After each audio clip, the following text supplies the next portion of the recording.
Já ouvimos muito por aí, pelo menos 2 frases corriqueiras, né, que nos levam a um dilema. Uma delas é: "Se correr, o bicho pega, se ficar, o bicho come". E a outra, que todo mundo também conhece: "Não sei se caso ou se compro um carro". Essas 2 frases, elas trazem dilemas que podem nos tirar o sono. E é sobre as angústias que esses dilemas podem trazer para a gente que nós vamos falar hoje. Mas antes disso, roda a vinheta.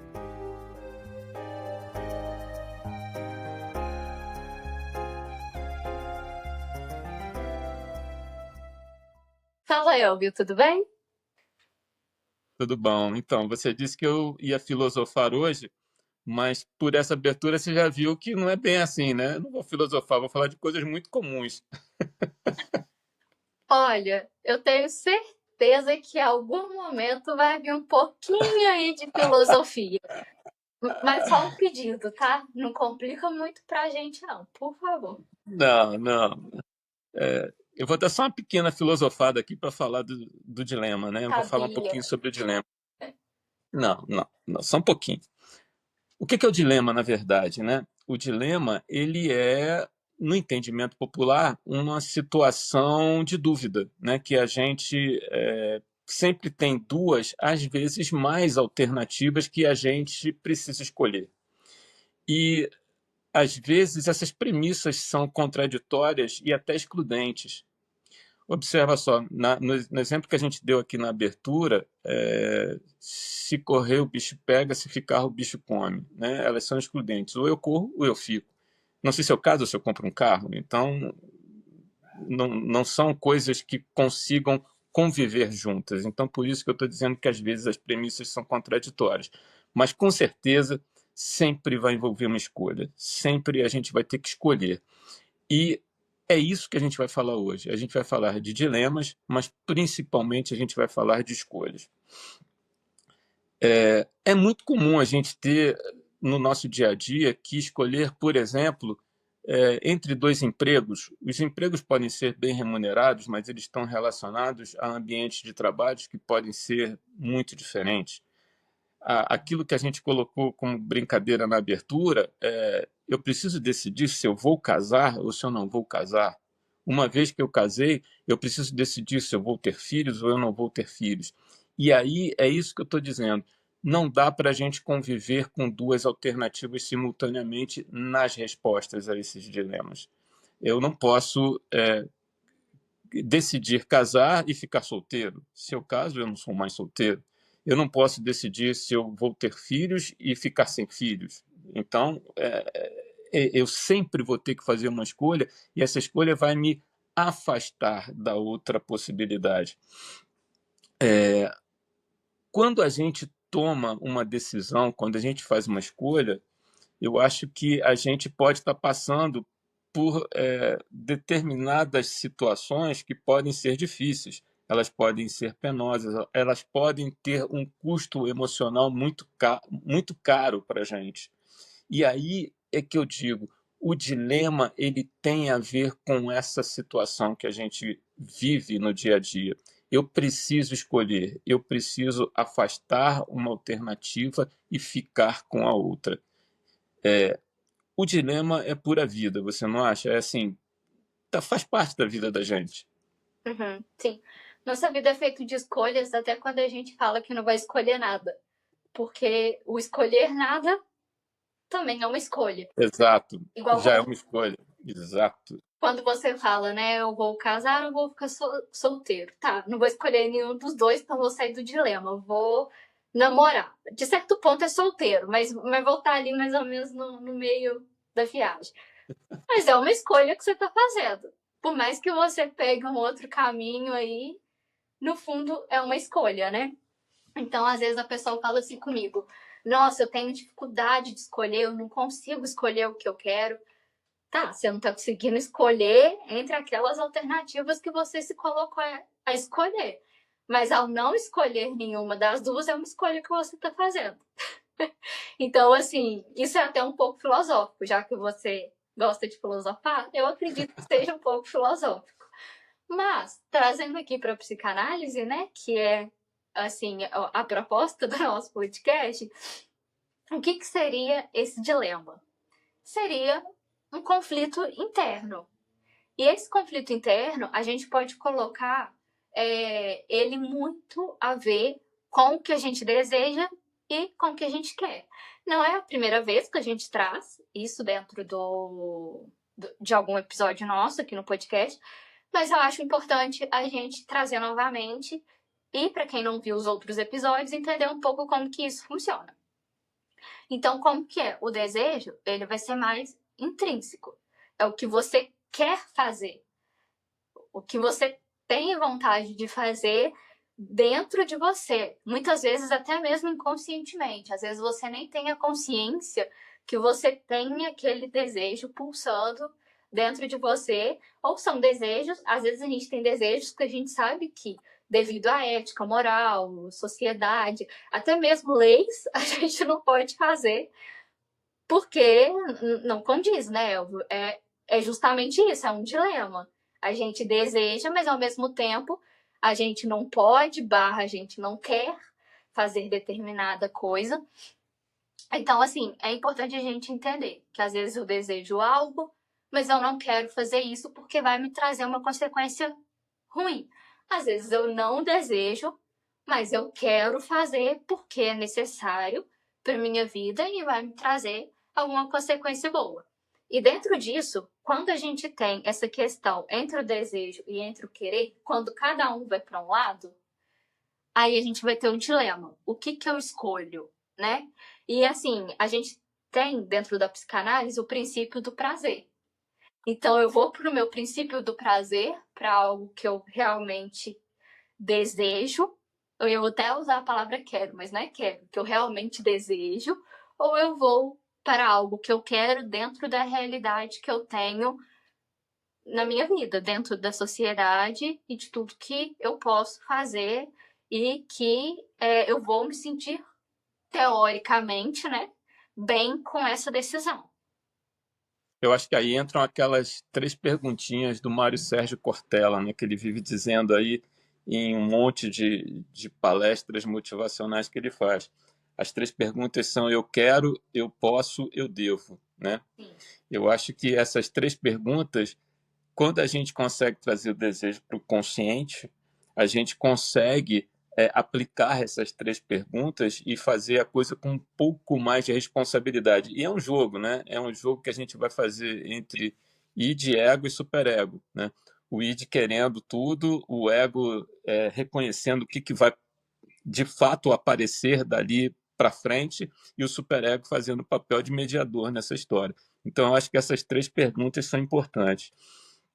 Mas veja só, Fran, eu acho que quando a gente começa a chegar nesse ponto, é, a gente pode falar de 2 coisas que são importantes, né? Que de certa forma você já colocou isso aí, mas eu queria pegar um pouquinho mais firme na culpa e responsabilidade.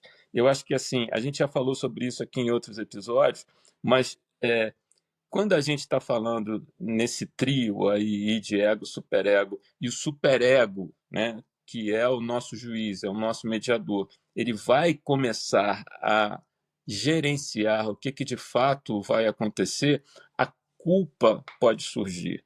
E a culpa surgindo, o indivíduo vai fazer a escolha e ele precisa estar muito bem com ele mesmo para que essa escolha não traga culpa. Porque responsabilidade, que foi outra coisa que eu falei aqui, de qualquer jeito vai trazer.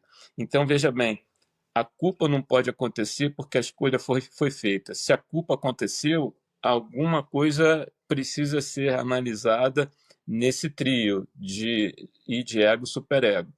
Mas a responsabilidade ela sempre vai acontecer. A gente precisa ser responsável pelas nossas escolhas e por aquilo que a gente vai querer fazer na nossa vida. Lidar com as consequências. Na verdade é isso. A responsabilidade é a gente saber lidar com as consequências. Se isso não está equilibrado, se a gente assume a responsabilidade, mas tem culpa, enfim, se isso não está dentro de um equilíbrio, o que vai acontecer? A gente vai começar a ter os conflitos internos, que foi o que você falou, a gente vai começar a ter o sentimento de angústia, a gente vai ativar os mecanismos de defesa e aí, observa bem, não vai ficar bem, não vai ficar legal, né? Não vai ficar alguma coisa equilibrada para a gente. Uhum. Eu Eu só tive recentemente, quero. Só um minutinho. Eu só quero acrescentar uma coisa. É que você disse claro, assim: a gente não pode sentir culpa. Só assim, a gente sente culpa. É um sentimento sim, normal, né? A gente não pode deixar que essa culpa, assim, enraize de uma forma que vá nos prejudicar. Mas aquela culpa ali, daquele sentimento, e a gente para, analisa e depois compreende a nossa exato, responsabilidade, exato, tá ok. exato, concordo com você. E, Fran, eu queria falar aqui sobre dois casos que eu atendo, onde a gente pode ver um pouco essa coisa de culpa e responsabilidade. Os dois casos são muito parecidos, né? Uma determinada pessoa tomou a decisão de continuar a beber, por exemplo. E essa decisão que ela tomou foi o seguinte: olha, eu gosto, eu não quero parar de beber. Isso daí, para mim, é prazeroso e eu não quero que tudo que já aconteceu na minha vida tenha um peso maior do que a alegria que eu tenho com a bebida. E a decisão dela foi continuar a beber.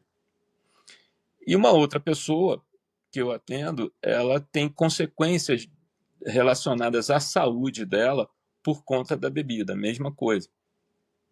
Quer dizer, um caso semelhante. Só que essa pessoa, ela não pode assumir essa responsabilidade para continuar a beber, porque ela está com a saúde bastante debilitada. Então, ela sente hoje um processo de culpa por ela ter bebido durante tanto tempo e ela interrompeu, vamos dizer assim, o consumo de álcool.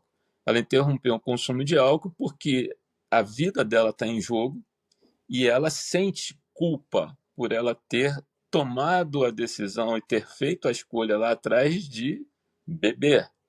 Então, veja bem, por uma questão de saúde, uma pessoa consegue assumir a responsabilidade e não sentir culpa. E a outra consegue sentir culpa e não conseguir assumir a responsabilidade. Então, as duas coisas andam muito próximas, né? As duas coisas andam muito juntas. Mas, de qualquer maneira, você observa, situações semelhantes podem trazer para pessoas diferentes, acho que esse é o ponto para a gente colocar aqui, pode trazer para pessoas diferentes sentimentos diferentes em relação àquelas escolhas que elas fizeram.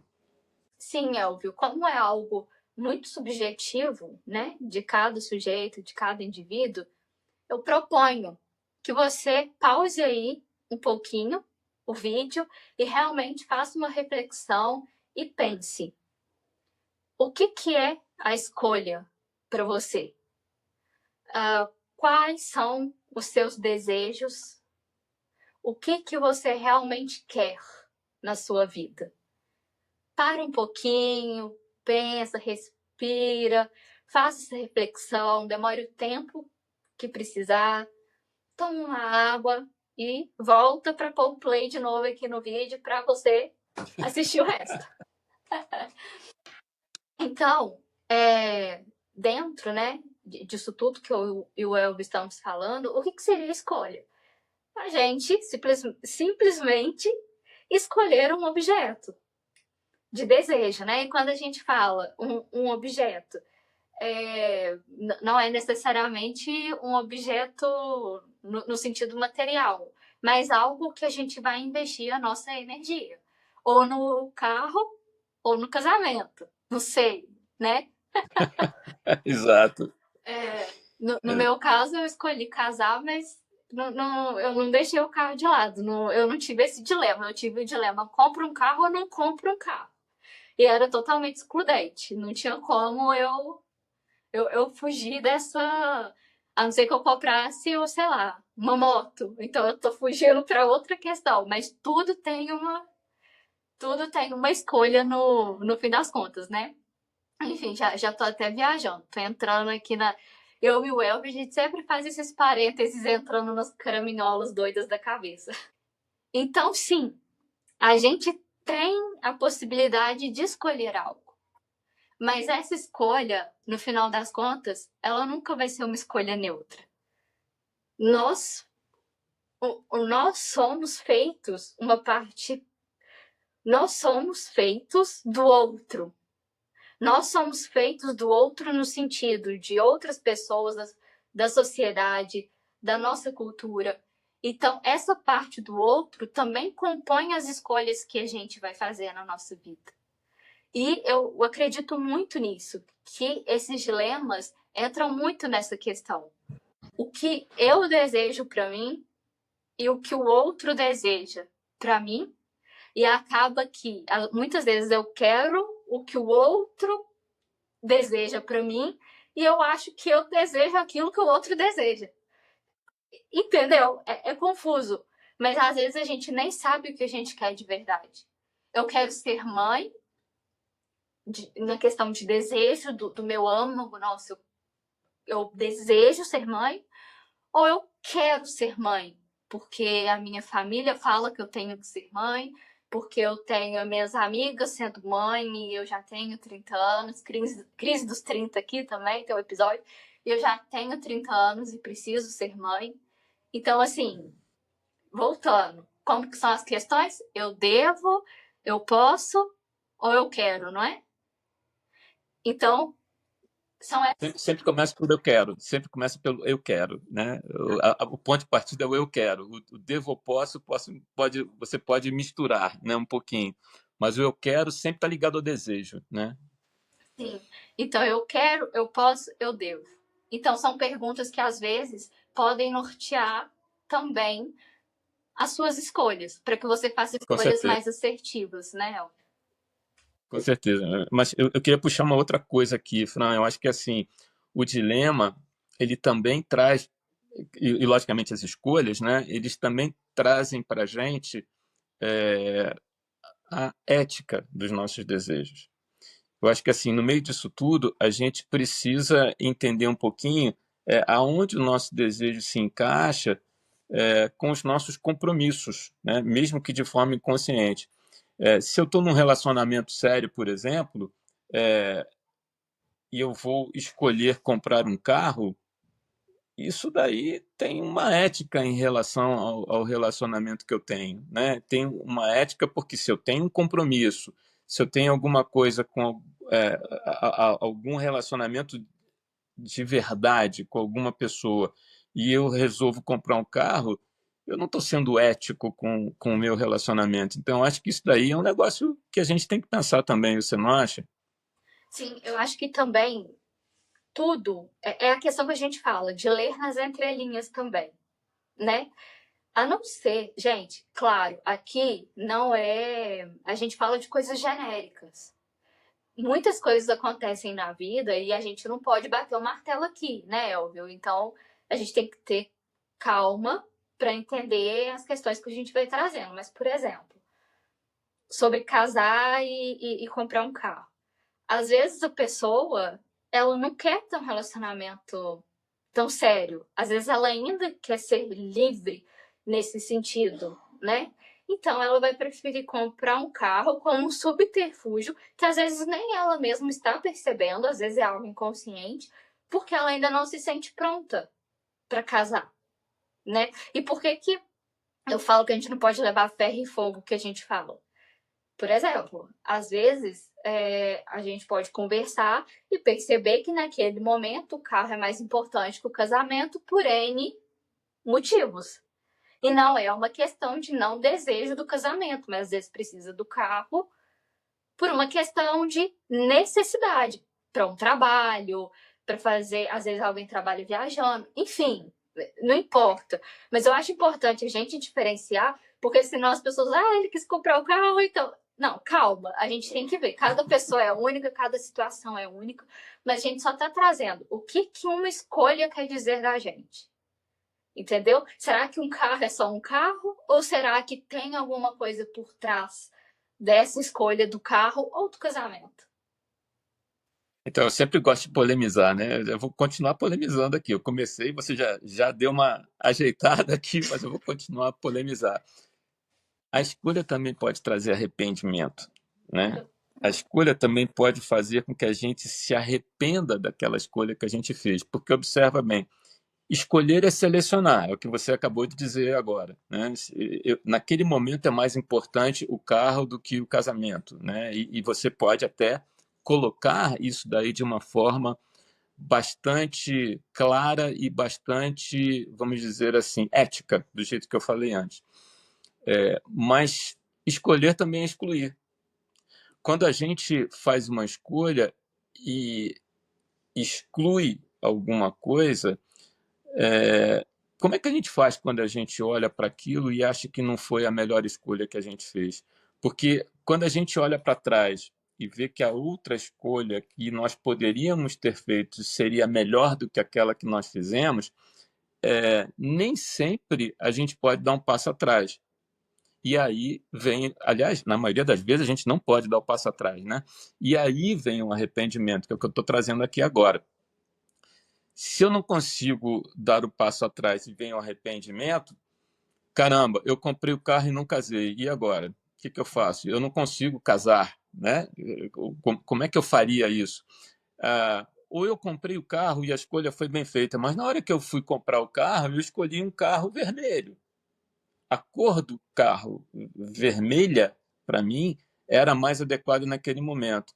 Aí, quando eu saí com o carro vermelho, vi um carro preto na rua, falei, para esse modelo de carro, o preto seria melhor. E aí, como é que fica, né? Como é que você vê essa coisa do arrependimento? Uhum. Eu tenho um modo muito particular, falando na questão pessoal mesmo, né? Que eu não vou trazer tanta parte psicanalítica, mas eu acho que é sim, um pouco psicanalítico, mas para mim, vamos dizer assim, dentro do meu processo. Eu falo sempre que eu não me arrependo de nada do que eu fiz. Eu não sinto culpa das coisas que eu fiz. Por quê? Porque é isso que me cabia naquele momento. Eu acho que a partir do momento que você entende que naquele momento a escolha que você fez, sendo boa, sendo ruim, era o que você tinha condição de fazer. A mentalidade que você tem hoje para fazer uma escolha diferente, você só tem porque você fez a escolha errada. Então, dentro dessas escolhas erradas, você também, essas escolhas erradas também compõem quem você é. E se você não se sente bem consigo mesmo, né? Ai, olha, eu fiz muitas escolhas erradas, não tô bem comigo mesmo. Talvez o passo não seja olhar para trás, porque você não vai consertar nada. Talvez o passo seja fortalecer sua identidade, fortalecer sua autoestima, porque a partir do momento que você entende que você é composto por tudo isso, é um peso que sai em cima de você, sabe? E, cara, hoje em dia eu penso, o que eu vou fazer? Qual que vai ser a... Qual escolha que eu vou fazer dentro desse dilema? E eu penso, o que eu vou me respeitar mais nesse momento? Pode ser daqui 1, 2, 3 anos eu vou falar, nossa, poxa, devia ter feito outra coisa? Pode ser. Mas no momento de hoje, o que me cabia era fazer isso, não era fazer outra coisa, né? E a gente falou tanto dessa questão de carro, casar e tal, que me veio na cabeça uma coisa que aconteceu comigo. Porque tem uns 3 anos, eu sou muito ruim de data, mas tem uns 3 anos que eu moro com o meu namorado. E a gente realmente só começou a morar junto, a gente não teve um casamento formal, nada disso. Só que eu nunca tive o sonho de casar, eu nunca fui esse tipo de pessoa assim que tem sonhos de casamento e tal. E pra mim morar junto é como se fosse um casamento na minha cabeça, no sentido sentimental da coisa, vamos dizer assim, porque pra mim o que importa é como eu vivo com o meu namorado e não o casamento em si, o papel, né, o contrato. Só que uma vez eu tava no oftalmologista e eu tenho um problema de visão muito sério. E eu tava fazendo a minha lente de contato. Porque eu tenho que usar lente de contato devido ao meu problema de visão. Tem que ser lente de contato. E por ser sério, a lente ela é um pouquinho mais cara. Mas assim, é um caro nada comparado ao preço de um casamento, gente, pelo amor de Deus, né? Mas ela tem um pouquinho de valor. E aí, tinha um cara que que trabalhava lá, que tava me ajudando a colocar a lente, era uma lente nova, eu tava me adaptando, e ele ia se casar. E aí ele tava comentando do casamento. Aí eu peguei e comentei, tipo, eu tô morando junto com meu namorado, né? Contei a história. Aí uma mulher do meu lado começou a me julgar, tipo, ferrenhamente, falando que a gente não tinha um relacionamento verdadeiro, que eu não gostava dele. Aí eu peguei e falei, olha, um casamento gasta muito dinheiro. E no momento a gente não tá com condição também de fazer um casamento, porque eu sou meio 880. Ou eu faço meio que nada, ou se eu tiver que fazer também, eu quero fazer uma coisa bem feita. Aí ela, mas você tá aqui comprando lente? Então, é como se, tipo assim, como se eu não gostasse dele por estar comprando a lente pra mim. Eu falei, olha, eu não gostaria de estar aqui comprando uma lente, eu gostaria de enxergar bem, mas eu tenho um problema de visão muito sério e eu preciso dessa lente. Não é uma questão de estética nem nada disso. É uma questão de necessidade. E esse cara que ia casar até falou com ela, não, no caso dela, ela precisa de lente mesmo, ela não pode ficar sem a lente. Porque eu tenho até esqueci o nome agora, um problema na córnea, então eu preciso da lente pra córnea ficar mais redondinha, vamos dizer, pra ela não ficar pontuda. Enfim. Aí a moça pegou e falou assim: não, mas se você gostasse de verdade, você ia priorizar seu casamento e não você enxergar. Falei, gente, como assim? Eu falei, mas como que eu vou trabalhar? Como que eu vou fazer as coisas? Entendeu? Tipo, como que. Sabe, eu já era psicanalista e tudo, mas assim, eu sou humana, né, Elvio? Eu me calei, porque eu falei, eu vou xingar essa mulher. Como que essa mulher tá falando que eu tenho que ficar cega pra me casar? Porque, gente, eu tenho um problema realmente muito sério. Eu tenho 16 graus de hipermetropia. Eu não me enxergo. Mesmo com a lente, eu tenho dificuldade pra enxergar. Então, assim, sabe? Então é você não entender o outro, é você falar que o outro tem que fazer isso ou tem que fazer aquilo. E ela diminuiu o amor que eu sinto pelo meu namorado porque eu tava comprando uma lente pra mim. Você acredita nisso, Eva? Eu contando, você acredita que eu fico com raiva até hoje? Eu fico brava? Não, então, mas assim, deixa eu pegar isso tudo aqui e voltar lá para o início, né? Eu acho assim, a primeira coisa é julgamento totalmente desnecessário sendo feito por essa pessoa que você nem sabe quem é, né? Eu acho que isso daí não tem cabimento, né? Vamos dizer assim. Mas vamos voltar com essa história lá para o início que você estava falando. A gente estava falando de arrependimento e que você não via isso como culpa, né? Eu acho que você está absolutamente correta, mas veja bem, aí era uma coisa que eu queria trazer justamente nesse ponto aqui da nossa conversa. Eu acho que o que a gente está falando aqui é que para você não ter esse sentimento de culpa e muito menos arrependimento, você precisa ter um estágio de evolução no seu autoconhecimento que muitas pessoas não têm, né? Sim. Que bom que você, Franciele, tem esse estágio de autoconhecimento e que você consegue ter isso com muita clareza. Mas isso não é necessariamente verdade para todo mundo. E eu acho que aí é que tem o gancho que a gente tem que colocar. Né? Porque, veja bem, se a gente está falando aqui de um aprendizado, né? Se a gente está falando aqui que quando a gente tem um dilema, precisa fazer escolhas e isso necessariamente deverá funcionar na nossa vida como parte da vida e não como um fardo, não como um peso, a gente precisa ter esse autoconhecimento, né? A gente precisa ter isso colocado de uma forma mais interessante. E aí, veja bem, vou trazer aqui mais um ponto polêmico para isso tudo que a gente está falando. Será que sempre num dilema ou sempre numa situação da nossa vida aonde aconteçam alternativas que nós precisamos escolher, a gente precisa fazer uma escolha? Você colocou isso aqui anteriormente e isso é bem interessante da gente ver. Será que a gente sempre vai precisar fazer uma escolha? E eu não sei, acho que não. Porque, veja bem, quando a gente não faz uma escolha, a gente está dizendo não. E, de repente, a gente pode dizer não para ambas as alternativas que a gente tem. E a gente pode decidir não fazer absolutamente nada naquele momento. A gente pode decidir nem casar, nem comprar um carro. A gente pode não querer escolher naquele momento. E aí é mais um aprendizado dentro desse autoconhecimento que a gente está colocando ali, que é como é que a gente aprende a dizer não. Como é que a gente aprende a sair do dilema? Isso daí é uma coisa que são escolhas difíceis, né? São escolhas que podem trazer uma série de consequências, mas que a gente também pode ter a maturidade, a gente pode ter um estágio de evolução na nossa vida emocional, né? Vamos dizer assim, que a gente possa dizer não. Uhum.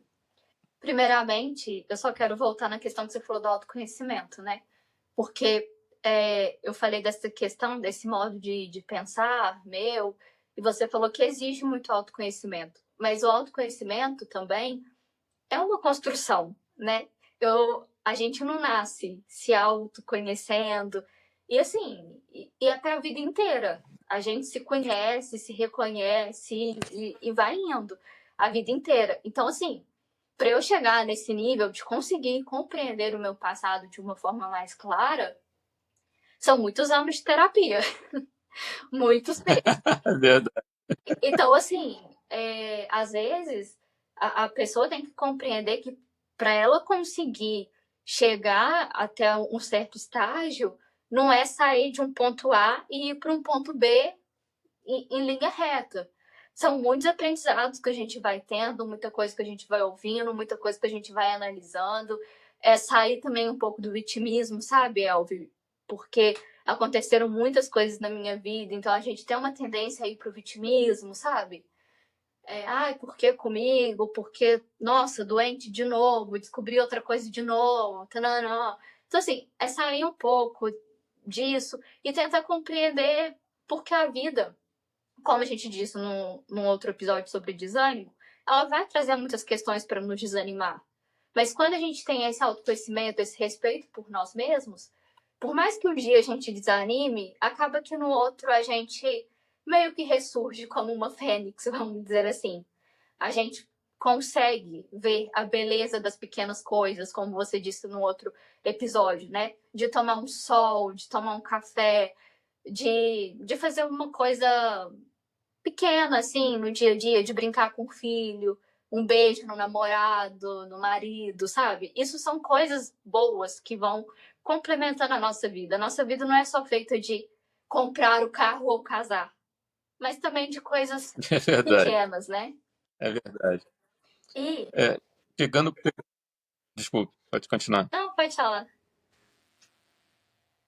E pegando esse gancho agora, né, já caminhando para o nosso encerramento, eu diria que tudo isso que a gente está falando aqui não é sobre ter alguém dizendo para a gente o que a gente deve fazer, né? Eu acho que esse é o ponto que a gente está colocando aqui.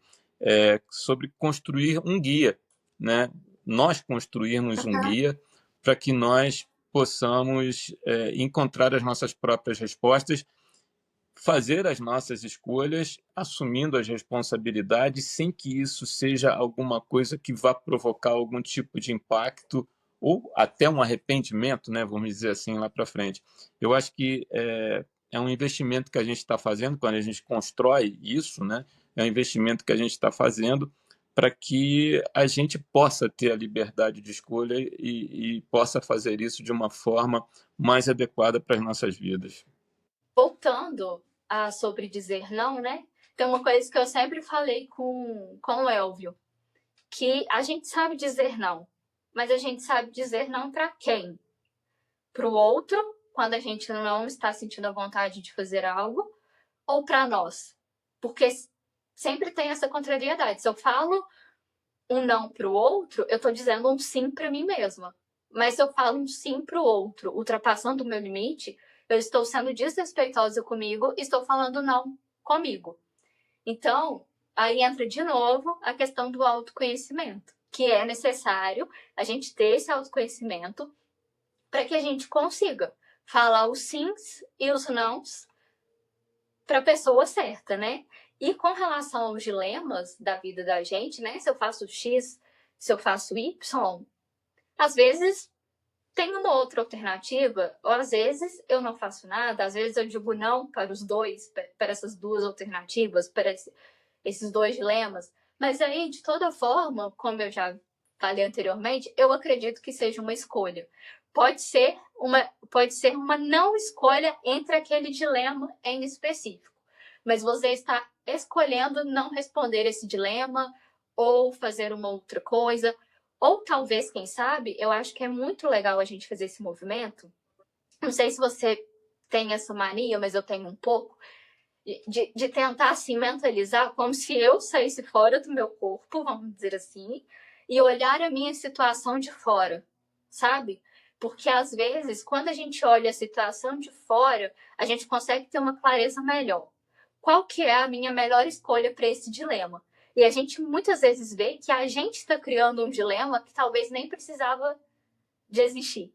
Às vezes tem N outras possibilidades, até mesmo melhores, do que a gente está criando dentro daquele cenário.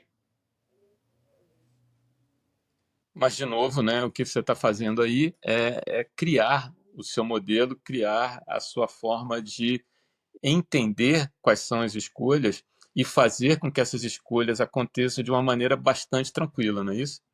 Sim, é um modo que funciona para mim, né?